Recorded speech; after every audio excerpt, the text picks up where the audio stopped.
vimos ali algumas coisas que para nós, inclusive, são referências interessantes até para hoje ainda. Não estou a dizer no sentido de plantarmos uma igreja, mas no sentido de fazermos chegar às pessoas a palavra de Cristo. Amém? Então falámos acerca de Paulo, escolhia normalmente grandes centros de difusão, ou seja, cidades estratégicas, como era o caso de Corinto, que era uma cidade de passagem para comerciantes, mercadores, marinheiros. Ali era uma zona de passagem para toda aquela província, então era uma zona ótima, porque bastava evangelizar uma pessoa hoje para essa pessoa amanhã estar noutra terra qualquer a falar desse Jesus que tinha ouvido falar em Corinto. Ouvimos falar também que Paulo, quando chegou, a sua preocupação não foi apresentar-se ao Presidente da Câmara e dizer eu sou o pastor, sou o presidente da minha terra. Não, Paulo ele não procurou nada de mais, senão tão somente criar contacto com pessoas comuns, pessoas do dia-a-dia, cidadãos. Sobretudo utilizou também a sua própria profissão para criar laços de conhecimento com outros e assim ir começando a ter contactos com as comunidades e com a comunidade, e vemos que Priscila foi uma dessas pessoas, juntamente com Áquila, que foram convertidos através desse conhecimento e dessa relação profissional em que Paulo, de forma natural, passou o Evangelho. E foi assim que a igreja começou, porque Paulo começou a fazer isso. Depois ele começou por ir também, depois disso, uma das suas estratégias foi ir a lugares onde, de alguma forma, já iria encontrar um solo preparado. Falámos aqui acerca do facto de ele ir às sinagogas, porque nas sinagogas encontrava diferentes tipos de audiência. Os judeus, não é? Aqueles fariseus muito resistentes, aqueles simpatizantes que iam lá, aqueles que se identificavam com a mensagem de Deus, mas não estavam afim de cumprir aquelas regras todas, aquelas leis todas.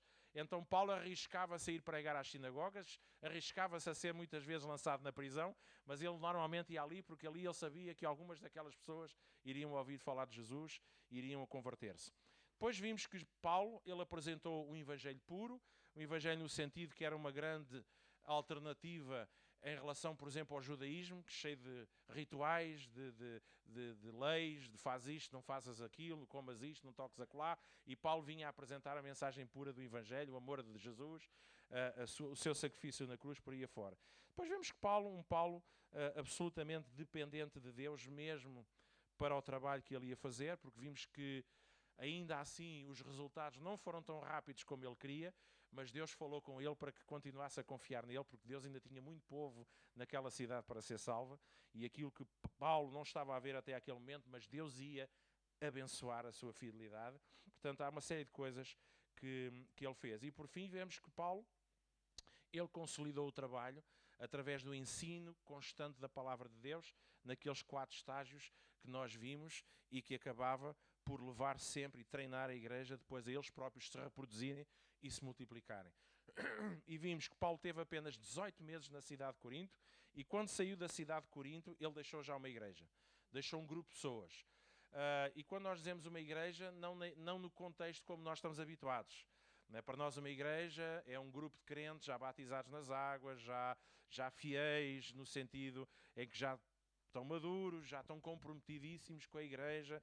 Enfim, nós encontramos mais tarde, e hoje vamos ver isto, que Paulo até disse que daquela gente toda ele só tinha batizado para aí umas 6 pessoas. Não é? Portanto, mas o que é certo é que ele já lá deixou uma igreja, com gente salva, gente preparada, gente a crescer nos caminhos de Deus e com certeza com outras pessoas que mais tarde vieram para a igreja e outros que foram levantados para continuar o trabalho dele. Ora bem, hoje nós vamos entrar na Epístola de Corinto propriamente dita e vamos ler o primeiro capítulo e eu vou ler, os irmãos vão acompanhar e depois iremos fazer aqui alguns pontos muito interessantes. E achei muito interessante este corinho hoje, não sei se já o tinham cantado no domingo, foi a primeira vez, porque este capítulo 1 incide precisamente, Paulo vai falar, o começo da sua argumentação para tratar com alguns assuntos da igreja começa precisamente pelo aspecto da cruz. Não é? Então, acho que sim, senhora. Há aqui uma linha. 1 Coríntios capítulo 1, versículo 1. Paulo, chamado para ser apóstolo de Jesus Cristo pela vontade de Deus, e o irmão Sóstenes, à igreja de Deus que está em Corinto, aos santificados em Cristo Jesus, chamados para serem santos, com todos os que em todo lugar invocam o nome de nosso Senhor Jesus Cristo, Senhor deles e nosso. Versículo 3. Graça seja convosco e paz da parte de Deus nosso Pai e do Senhor Jesus Cristo. Sempre dou graças a Deus por vós, pela graça de Deus que vos foi dada em Cristo Jesus. Porque em tudo fostes enriquecidos nele, em toda a palavra e em todo o conhecimento, assim como o testemunho de Cristo foi confirmado entre vós. De maneira que nenhum dom vos falta, enquanto aguardais a manifestação de nosso Senhor Jesus Cristo, o qual também vos confirmará até ao fim, para serdes irrepreensíveis no dia de nosso Senhor Jesus Cristo. Fiel é Deus, pelo qual fostes chamados para a comunhão do seu Filho Jesus Cristo, nosso Senhor. Ora, rogo-vos, irmãos, em nome do nosso Senhor Jesus Cristo, e vejam a quantidade de vezes que Paulo reforça este aspecto, nosso Senhor Jesus Cristo, nosso Senhor Jesus Cristo. Em nada Paulo sobressai nisto, ele remete sempre para Jesus. Rogo-vos, irmãos, versículo 10, em nome do nosso Senhor Jesus Cristo, que sejais concordes no falar e que não haja dissensões entre vós, antes sejais unidos no mesmo pensamento e no mesmo parecer.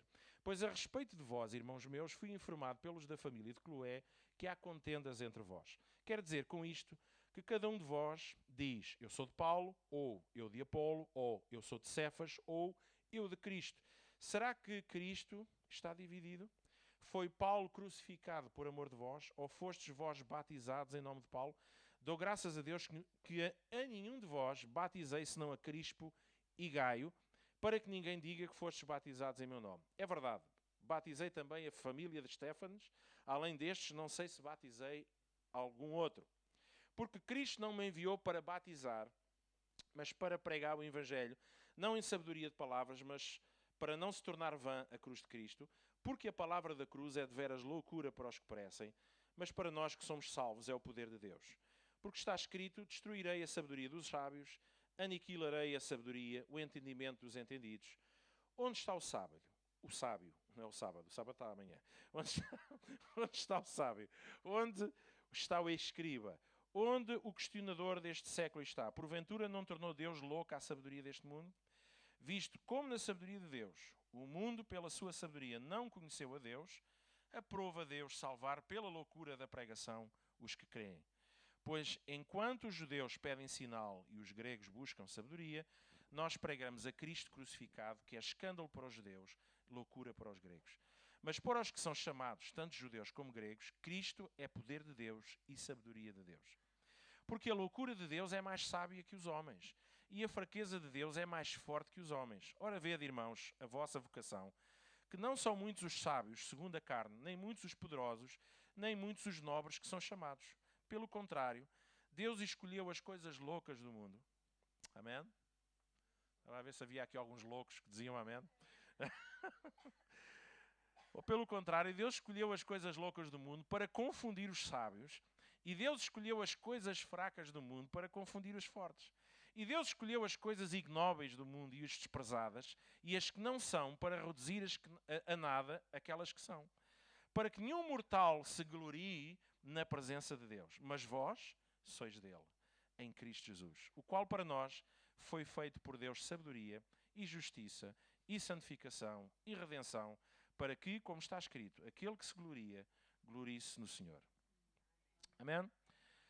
Então Paulo, ele começa esta carta com uma saudação, relembrando a igreja de que são santificados do Senhor, foram chamados pelo Senhor. Enfim, ele fala da unidade da igreja, da paz de Deus que foi revelada em Cristo Jesus. Graça e paz seja convosco, no versículo 3, exato. E Paulo começa aqui uma saudação fantástica, super encorajadora, bonita, não é? Chamando àquela gente que logo à partida, ele depois mais tarde vai dizer, epá, eu subo aqui umas coisas acerca de vocês, vocês são uma cambada de malandros, mas vocês são os santos, vocês são os chamados. E Paulo começa esta carta aqui com a amaciar o pelo do povo. Começa aqui a entrar devagarinho, dizer, epá, não se esqueçam que aquilo que Deus prometeu, tudo isso se irá cumprir nas vossas vidas. Vocês são gente que podem confiar em Deus, devem confiar em Deus, porque em tudo vocês foram enriquecidos.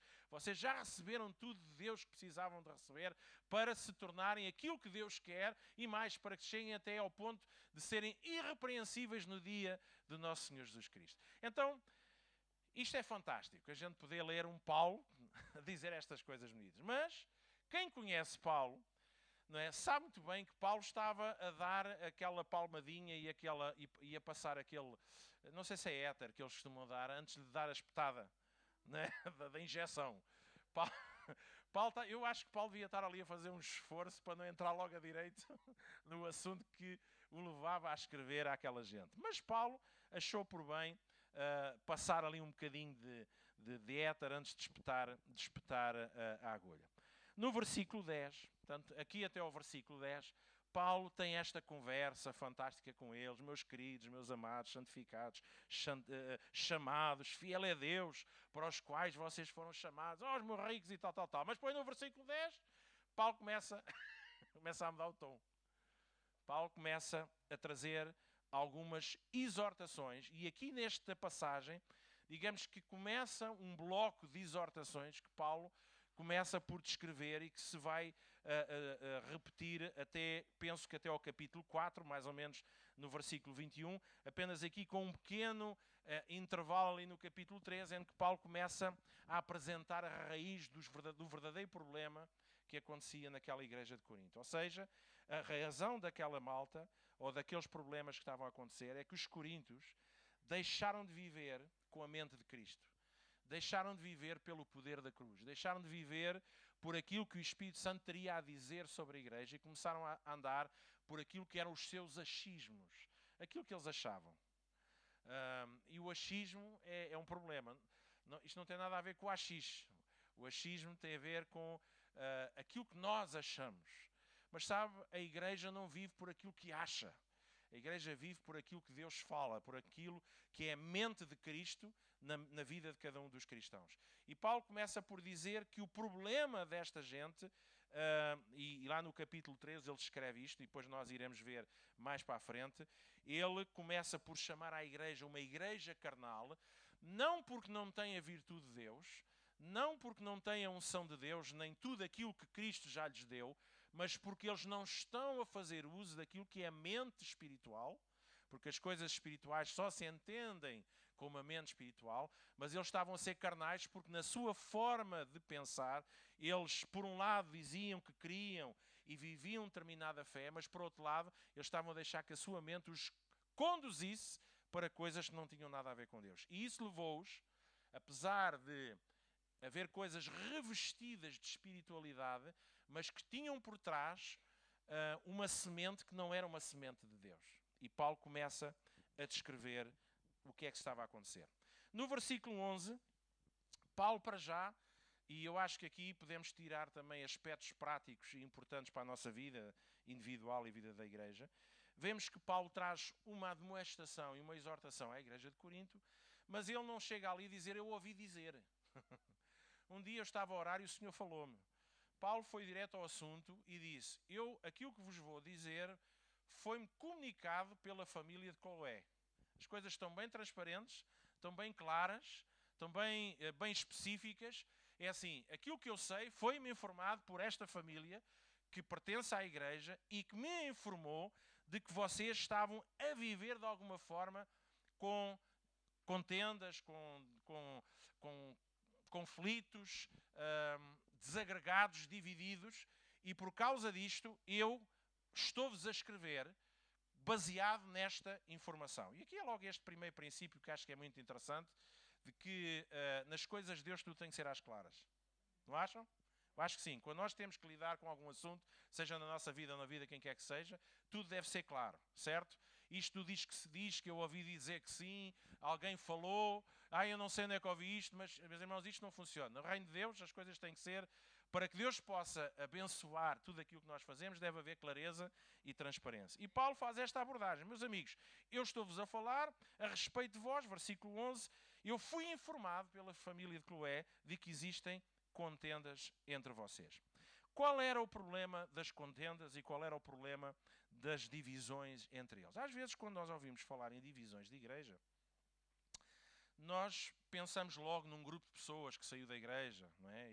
e dividiu-se, ou foram abrir outra igreja. E às vezes isto acontece. Mas para haver divisão, às vezes não é preciso o pessoal separar-se. A gente pode estar todos juntos no mesmo sítio e ainda assim vivemos separados uns dos outros e em conflito e divididos. E aqui o que é que acontecia? No versículo 12, Paulo começa por dizer que havia facções, grupos de pessoas que se dividiam. Porquê? Por uma coisa tão simples como isto. Preferências ministeriais. Preferências ministeriais. E alguns deles diziam que nós somos de Paulo. E que grupo poderia ser este? Bem, possivelmente aqueles que eram admiradores de Paulo, o pai da igreja, aquele que tinha fundado a igreja, aquele que tinha posto muito da sua matriz, do seu ADN, da sua influência, dos seus ensinos. E então, normalmente, as pessoas que não gostam de mudanças ficam muito fixas a uma experiência ou um tempo que os marcou, correto? Que é normal, a gente entende, isto é normal. Mas o que é certo é que isso estava a ser impedimento para o seu crescimento, impedimento para a sua mudança e mais, estavam a fazer deles um grupo à parte. Alguém percebe o que eu estou a dizer? Pura e simplesmente preferência ministerial. Então, as pessoas não queriam ver de forma alguma que nada daquilo que tinha sido Paulo, e sabem que Paulo era alguém com um caráter muito forte. Aliás, já quem diga, aqueles que têm estudado, e há livros já escritos sobre isso, que Paulo teria um temperamento colérico. E um colérico é tramado de trabalhar com um colérico. Um colérico, aquilo ou vai como ele quer, ou então, meus amigos, é que nem há tempo para discutir. Paulo aquilo leva tudo à frente. E Paulo teve uma liderança muito forte, teve uma liderança que marcou aquelas pessoas. E as pessoas ficaram agarradas àquilo. E estavam, e fizeram, não, nós somos de Paulo. Mas depois diz que até havia um grupo que diziam, nós somos de Cefas. É interessante que Cefas é Pedro. Pedro nem nunca esteve na igreja de Corinto. Mas com certeza já tinha fama. Não é? Pedro era conhecido, se calhar, eventualmente foi convidado por Paulo para ir à igreja de Corinto de vez em quando pregar. E impactou, influenciou, se calhar, aqueles que ainda eram mais extremistas. Porque Pedro tinha fama também de ser um durão no tocante à doutrina. Então criou logo ali um grupo de fãs que ficou agarrado a Pedro e disse, nós somos de Pedro. Isto agora até parece um toureiro. Não é? Nós somos de Pedro. Interessante, Pedro nem nunca lá esteve, mas, ou seja, as pessoas ao dizer isto, nós estamos mais na linha do Pedro, nós identificamos mais com o Pedro. Eu disse, olha, nós somos livres de nos identificar todos. Com todos, eu tenho as pessoas com quem me identifico, tipo ministérios, de palavra, eu gosto. Mas isso não quer dizer que eu sou deles. Certo?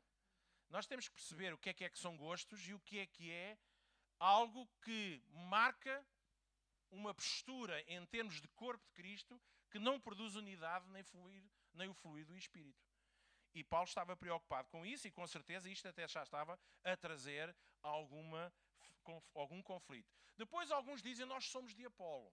Apolo foi alguém que liderou a igreja já depois de Paulo lá estar.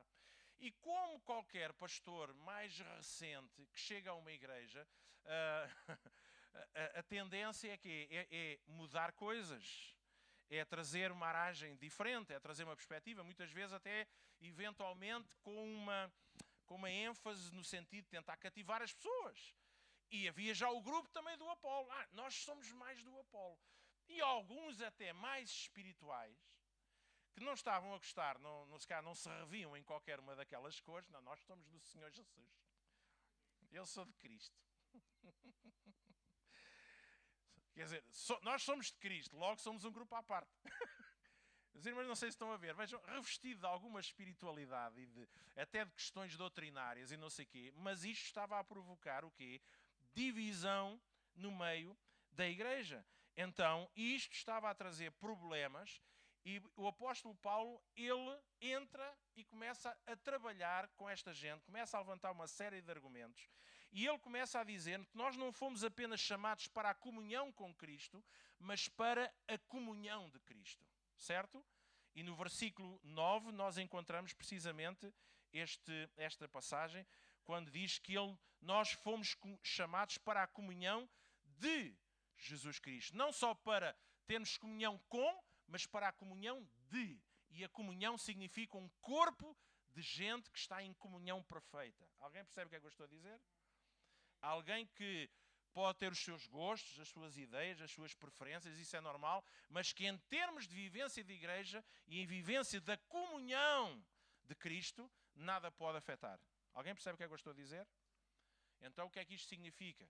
Significa que mais alto é Cristo em mim e a revelação que eu tenho da importância da igreja enquanto corpo de Cristo, e eu vou fazer tudo para estar, para me envolver, para me comprometer e para fazer aquele grupo de gente andar para a frente. Independentemente se eu gostei mais do Paulo, se eu gostei do Apolo, se eu gostei do J. Maria Pincel. Correto?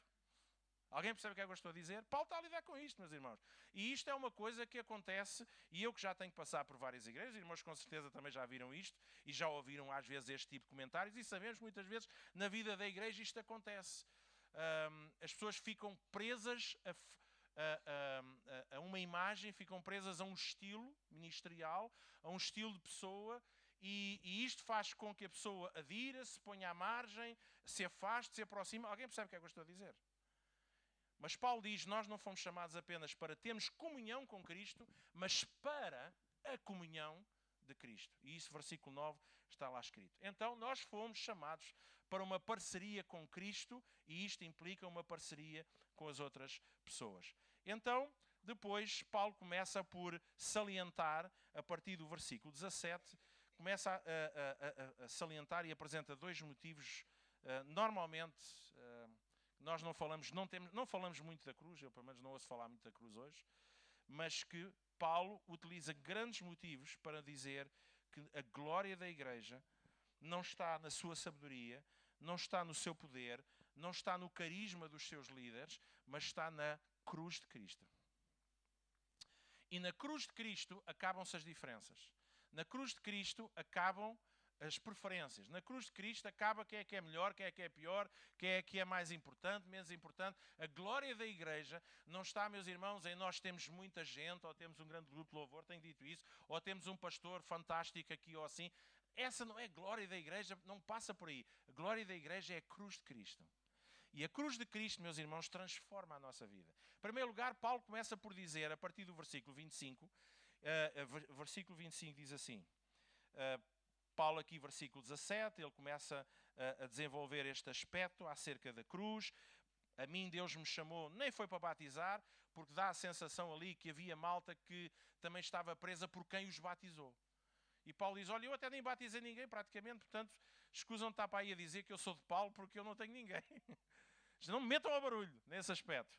Paulo, ele demarca-se isso, mas ele vem para falar e ele diz, eu fui chamado e foi isso que eu procurei fazer no vosso meio, foi pregar acerca da cruz, e depois ele começa a dizer que a cruz é loucura, mas para nós é poder de Deus. E Paulo, a partir do versículo 25, e podemos ler outra vez aqui este versículo, ele diz-nos o seguinte, porque a loucura de Deus é mais sábia que os homens, e a fraqueza de Deus é mais forte que os homens. Ora, vede, irmãos, a vossa vocação, que não são muitos os sábios segundo a carne, nem muitos os poderosos, nem muitos os nobres que são chamados. Pelo contrário, Deus escolheu as coisas loucas do mundo para confundir os sábios. Paulo, ele está-nos aqui a dizer que na cruz, Deus destruiu todo o orgulho humano. Certo? Diga comigo, Deus destruiu todo o orgulho humano. Então, se Deus destruiu o orgulho humano, em quê? No sentido em que não há nenhum mérito no homem na salvação. Ou há? Em Cristo nós somos o que somos porque Ele nos fez quem nós somos. Nós não somos mais importantes, não somos mais espirituais, nós não éramos mais merecedores. Na cruz de Cristo, Deus derrubou toda a mentalidade humana, Deus derrubou todo o sistema de valores, de avaliação, de critério da mente humana, e por isso Paulo estava a dizer, vocês estão a funcionar não com a mente de Cristo, mas com uma mente carnal. Sabem porquê? Porque vocês estão a fazer avaliação de pessoas. E estão-se a deixar dividir porque vocês perderam o sentido daquilo que é a cruz de Cristo. Na cruz, Deus desfez qualquer glória humana. Na cruz, Deus desfez qualquer orgulho. Na cruz, nós ficamos muitas vezes confundidos. Porque na cruz nós de repente descobrimos que aquilo que sabíamos, afinal não sabíamos. A cruz deitou-nos ao chão. E hoje quando estávamos a cantar sobre a cruz, eu estava assim, pá, a cruz nos atrai, meus irmãos, e ali nós ficamos despidos de qualquer mérito, de qualquer soberba, de qualquer arrogância, de qualquer ideia, de qualquer achismo, certo? Qualquer avaliação que a gente possa fazer para pôr um mais acima e pôr outro mais abaixo. Na cruz todos nós fomos nivelados ao mesmo nível.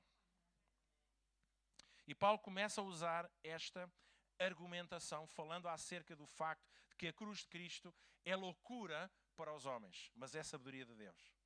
É poder de Deus. É uma ilógica lógica. Lógica para Deus e lógica para nós. E ele, ao apresentar a cruz diante daqueles homens, ele começa por dizer àquela gente que a sabedoria de Deus, a sabedoria humana, ela falha, certo? E falha porquê? Porque eles não conheceram a Deus.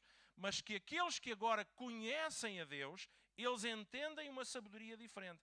É uma sabedoria que transforma a vida das pessoas. Sabe porquê? Porque nós nos rendemos, nos submetemos, nos entregamos. Paulo dizia, eu não vivo mais eu, Cristo vive em mim. Portanto, se eu não vivo mais eu, mas Cristo vive em mim, Paulo está a dizer, qual é o sentido de vocês estarem a olhar para mim e estarem a dizer eu sou de Paulo? Qual é o sentido, eventualmente, de eu como líder achar que tive alguma importância no vosso nascer e no vosso crescer? Paulo deu à luz aquela gente, mas Paulo dizia, eu não fiz nada. Foram vocês, ao encontrar a cruz, que nasceram de novo. Alguém percebe o que é que eu estou a dizer? Paulo ele faz este argumento e ele diz que a sua pregação não consistia em sabedoria de palavras. O seu poder não esteve aonde? Na força dos seus argumentos, nem na força da sua eloquência. Ele diz, eu não vim a vocês com palavras de persuasão humana, mas com poder e manifestação de poder. Quando Paulo fala acerca dessa manifestação de poder, ele não está a falar acerca propriamente de milagres. Ele está a falar da palavra ungida de Deus, que deu à luz espírito e vida no coração das pessoas. Porque quando às vezes nós ouvimos as pessoas dizerem que Paulo dizer, eu não vim a vocês com palavras, eu vim a vocês com manifestação de poder, que essa manifestação de poder significou curas, libertação, coisas fantásticas, sobrenaturais. É interessante que Paulo nem sequer menciona isso. Nós encontramos mais tarde, quando estudarmos Coríntios, nós vamos encontrar que realmente havia uma vida espiritual crescente na igreja, a par de uma série de problemas. E aí havia dons espirituais em manifestação, dons de curas, dons de operação de milagres, por aí afora. Havia uma série de coisas. Mas, na verdade, na Epístola de Coríntios não aparece qualquer descrição de Paulo a dizer eu, quando estive ao pé de vocês, eu fiz este milagre assim, este milagre assado. Paulo não tinha essa preocupação. A preocupação de Paulo era entregar uma mensagem. A cruz de Cristo. A cruz de Cristo. A cruz de Cristo estiver no vosso meio, vocês perdem completamente essa sabedoria humana em que dividem a igreja através de graus de avaliação por vossa parte. A cruz de Cristo desfaz tudo isso. A cruz de Cristo não permite divisão. A cruz de Cristo não permite conflito. A cruz de Cristo nem permite fãs. A cruz de Cristo não permite qualquer tipo de facção dentro da igreja. Porque a cruz de Cristo acaba com esse tipo de sabedoria e traz a sabedoria de Deus, que é, aos olhos dele, todos vivemos pela sua graça e misericórdia. Todos precisamos de ser perdoados. Amém? Paulo começa esta argumentação, uma argumentação que era complicada para os gregos de ouvirem, né? Fãs, muito defensores do intelecto, da argumentação filosófica, muito renhidos naquilo que era a compreensão intelectual das coisas, serem guiados pelo lógico, pelo raciocínio. E quando eles ouviam isto, para eles era loucura. Para os judeus, sabemos nós que a mensagem da cruz, diz Paulo, era uma mensagem de escândalo. Mas Paulo ele continua a dizer, mas a sabedoria de Deus é diferente da sabedoria do homem. Porque o fraco é forte em Cristo. E o forte acaba por se tornar fraco. Porque em Cristo nós estamos todos dependentes dele. Alguém percebe o que é que estamos a falar, meus irmãos? Na cruz de Cristo, Deus destruiu a ação do homem, a ideia do homem, a sabedoria do homem, o orgulho do homem, a arrogância do homem. Então como é que é possível haver gente separada dentro da igreja por coisas que não têm nada a ver com a cruz de Cristo, mas com coisas que vieram dividir o povo de Deus? Se todos voltarmos à cruz, a cruz é o maior elo, agora passou uma palavra aqui de repente e esqueci-me, unificador. Quando nós vivemos e compreendemos aquilo que Cristo fez na cruz, nós seremos uma igreja sempre unida. Sabe porquê? Porque não há espaço para olhar de lado, olhar de cima, olhar de baixo, falar, criticar, julgar, avaliar. Essas coisas desaparecem no meio de uma igreja, porque a cruz de Cristo derrubou completamente o orgulho e a arrogância humana. Então, fantástico.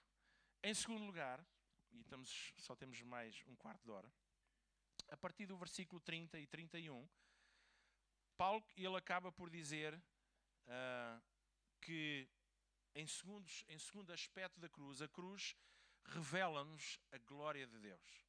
Então, se por um lado a cruz destrói a glória humana, a própria cruz acaba por revelar-nos a glória de Deus na sua casa. Então, primeiro Paulo desfaz completamente qualquer possibilidade humana de serem gente que se orgulha e que se envaidece. Paulo desfaz isto e acaba por começar a exaltar aquilo que são as potencialidades e as possibilidades daquilo que Deus faz. E Paulo começa a dizer, versículo 30, mas vós sois dele, em Cristo Jesus, o qual para nós foi feito por Deus sabedoria, justiça, santificação e redenção. Paulo está aqui a dizer que, depois de toda esta argumentação, que por mais avanços tecnológicos que hajam nesta terra, por mais sabedoria, por mais conhecimento, por mais potencialidades que nós possamos encontrar e utilizar até naquilo que é a mentalidade humana e a mentalidade da igreja, nada disso é capaz para resolver o problema das pessoas.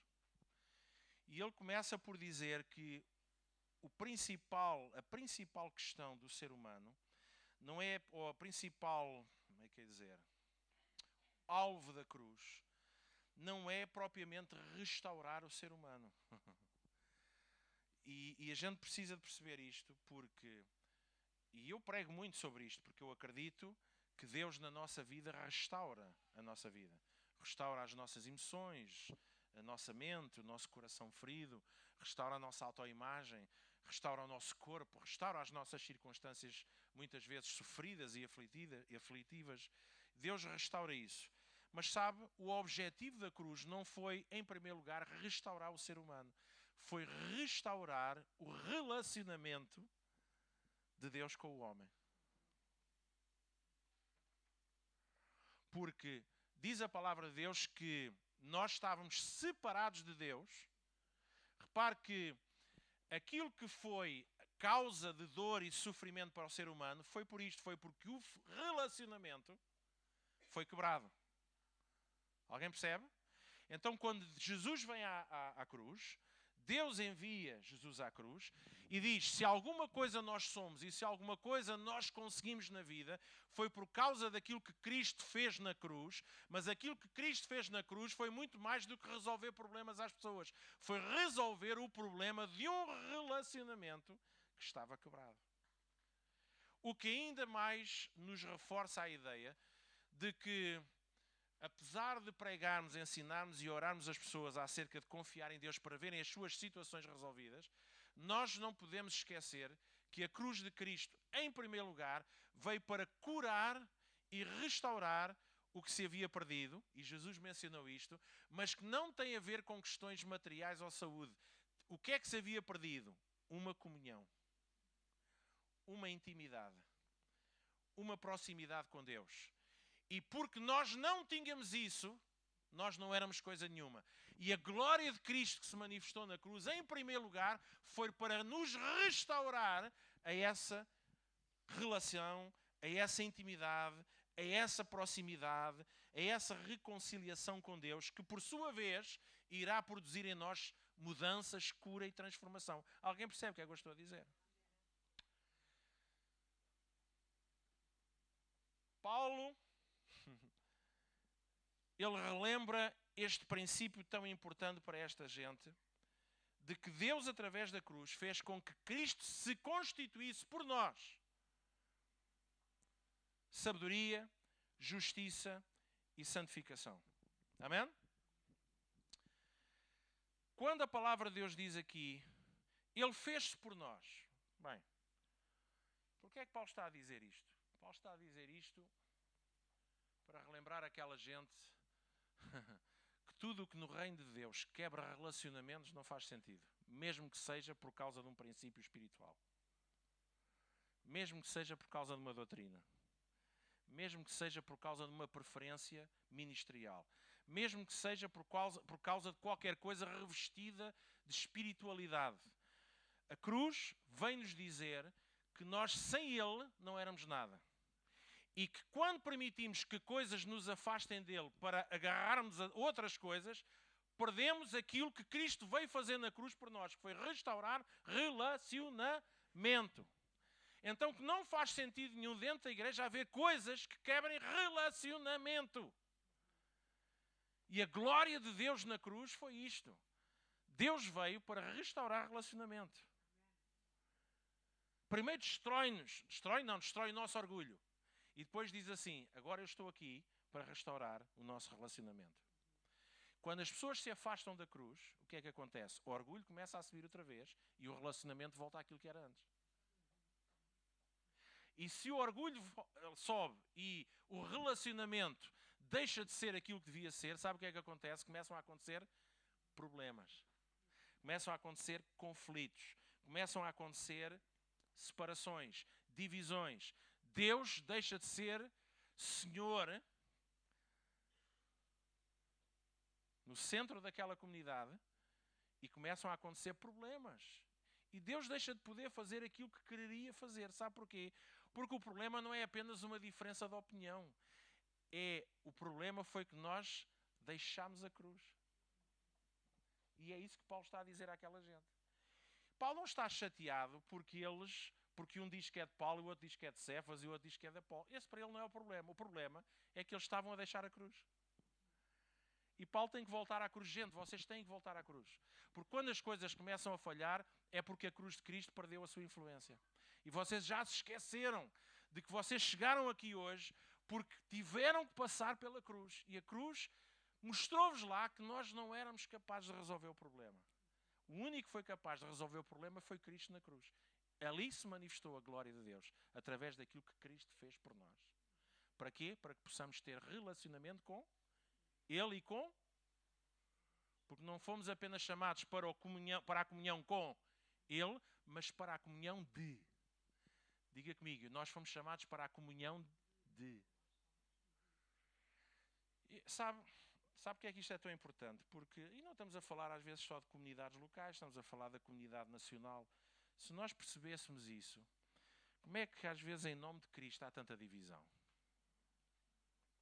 Como é que em nome de Cristo há tanta separação? Há tanto conflito? Porque é que por causa de numa das muitas doutrinas, porque pode haver alguma diferença de perspectiva ou de interpretação, cria-se grupos, facções, denominações, separações, em nome de Cristo?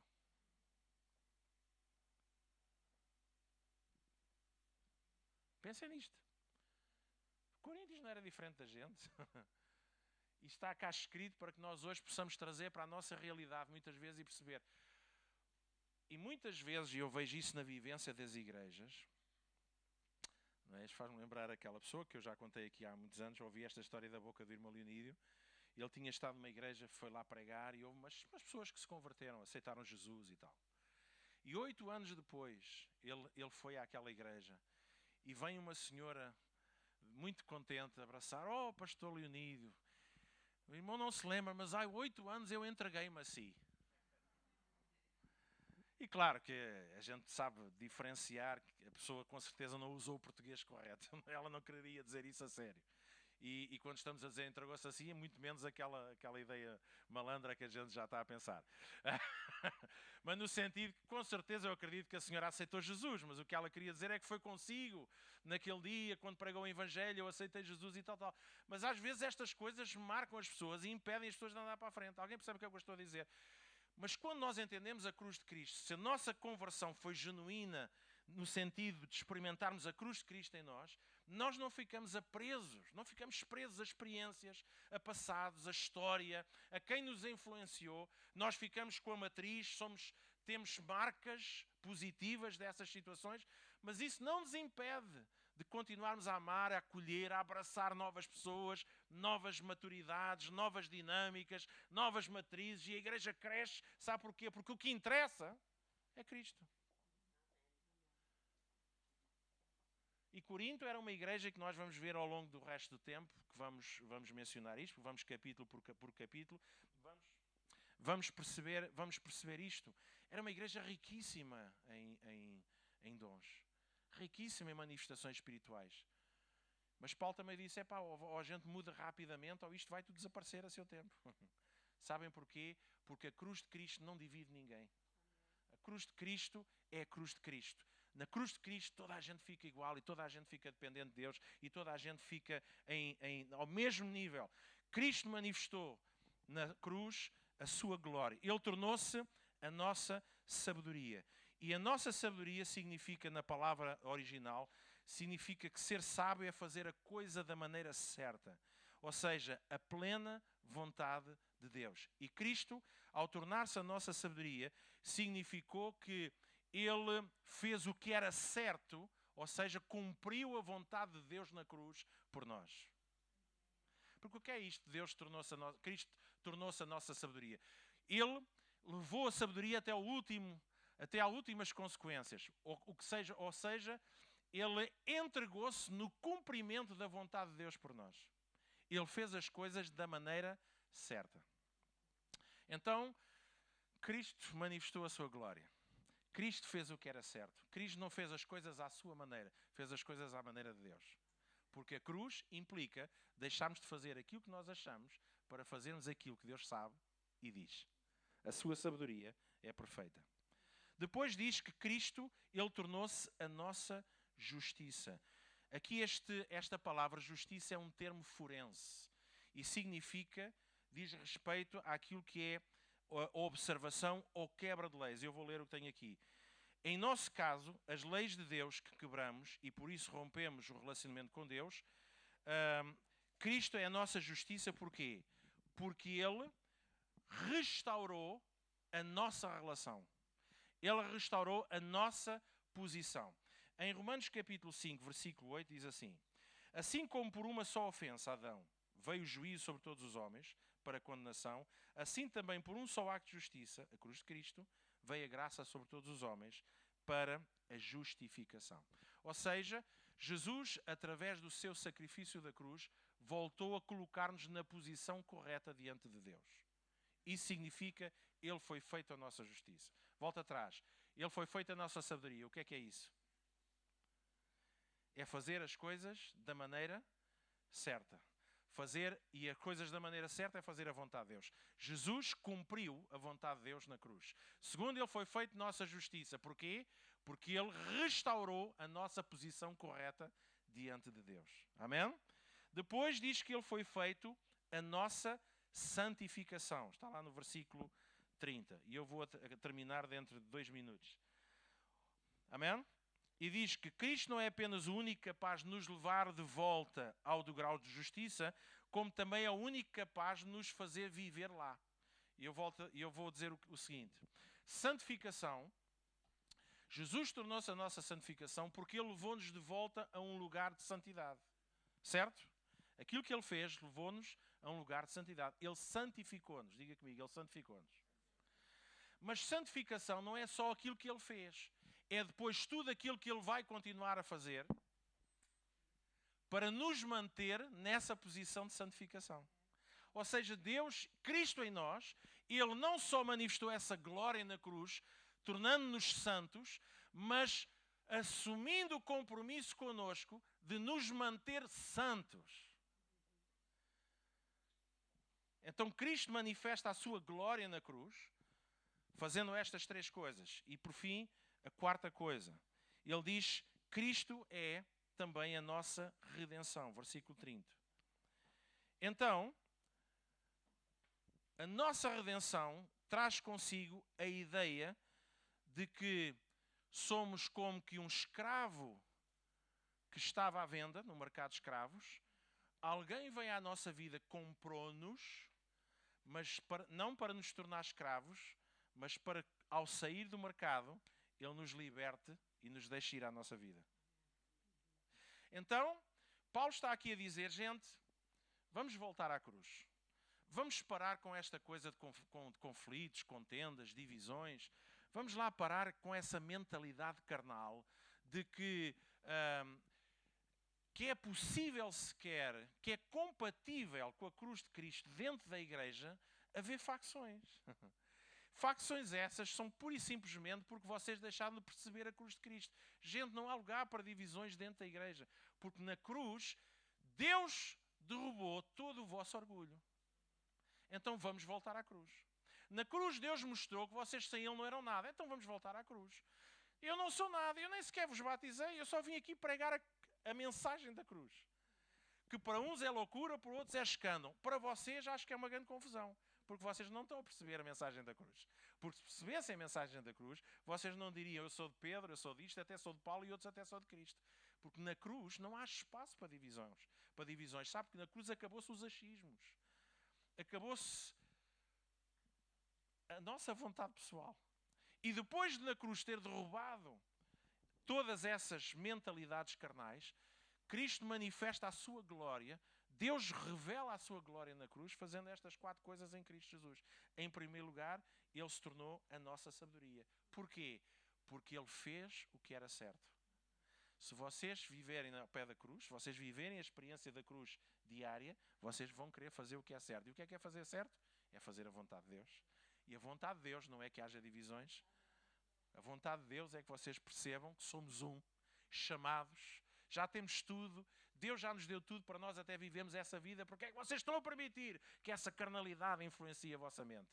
Em segundo lugar, Ele tornou-se a nossa justiça, o que significa que Ele restaurou, gente. Foi Ele, não fomos nós. Ele restaurou a nossa posição diante do Pai.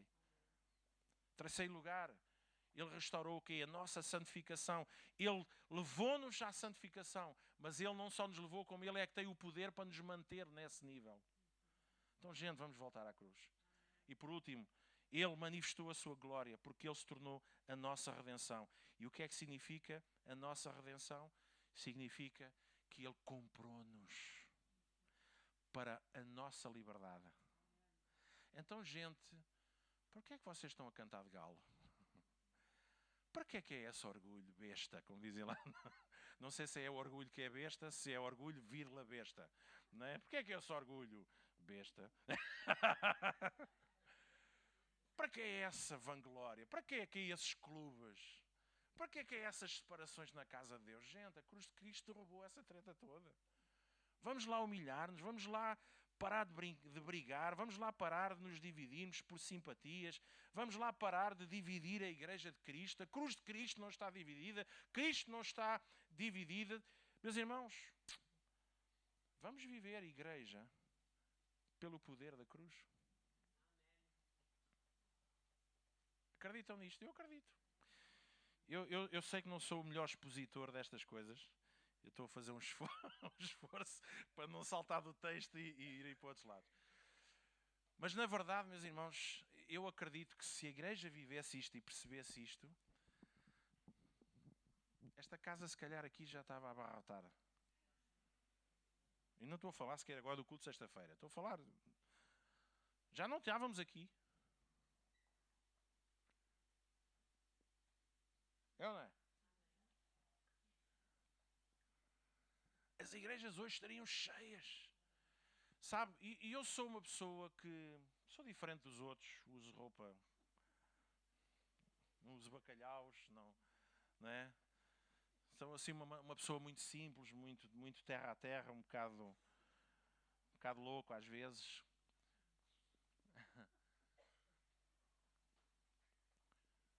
Mas sabe, eu não importo. Os irmãos sabem que eu não importo, eu sou alguém, né? Deus ama, mas quando eu estou a dizer, a igreja não vive pelo pastor. E é verdade que pastor influencia, por isso é que ele é pastor. Ou não é? Ele tem que influenciar. Mas sabe o que é que tem que influenciar? Tem que influenciar as pessoas a serem como Cristo, não é a serem como Ele. Alguém percebe o que é que eu estou a dizer? E uma das coisas que eu sempre batalho e tenho batalhado, e digo isto por onde passo, é assim: a igreja não vive do pastor, a igreja vive de Cristo. A igreja não vive de líderes, vive de Cristo. Certo? A igreja não vive dos seus líderes, vive de Cristo. Vive da nossa relação com Deus, da nossa compreensão do que é que aconteceu na cruz. E por causa disso nós estamos totalmente comprometidos com a cruz de Cristo, com a palavra de Deus, com a comunhão de Deus. E isso implica, meus irmãos, que passe sol, passe chuva, esteja frio, esteja quente, o pastor esteja, o pastor não esteja, esteja um pastor, amanhã está o outro. Certo? A igreja não para de crescer e se desenvolver, porque em vez de se dividir em grupos de preferências ou simpatias, eles estão à volta da cruz de Cristo. E na cruz de Cristo, eu posso achar muita coisa, mas quando chega à cruz eu digo assim: ok, Deus, eu percebi. Aquilo que eu acho não é importante. Eu posso ter os meus gostos. Vou continuar a gostar de feijão, não é? Eu gosto, se calhar gosto mais de carnucha, outros gostam mais de comidas ligeiras. Todos continuamos com os nossos gostos, mas em última análise nós pomos isso de lado, porque principalmente, acima de qualquer outra coisa, está o plano e o propósito de Deus para a igreja no seu todo. Alguém percebe o que é que eu estou a dizer? E se eu não sou capaz de entender isso, então eu preciso de voltar à cruz e perceber o que é que aconteceu na cruz. E voltar a morrer ali, se for preciso, para ressuscitar outra vez. E voltar a perceber que Cristo fez tanta coisa lá fantástica que eu não conseguia fazer. E só Ele pode resolver a nossa situação. E a situação é resolvida não curando um problema, mas restaurando uma comunhão e um relacionamento com Deus. Então Paulo está a dizer: gente, se isto está a falhar, é porque a vossa relação com aquele que na cruz fez tudo por vocês e já vos mostrou que vocês sozinhos não fazem nada, então essa relação está a falhar. E há necessidade de voltar à relação com o Cristo da cruz. Perceberam?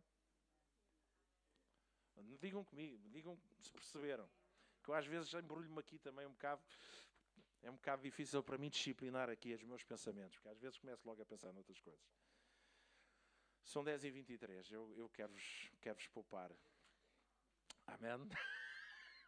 Porque não tenho que impor-vos mais outra cruz. Vamos ficar de pé.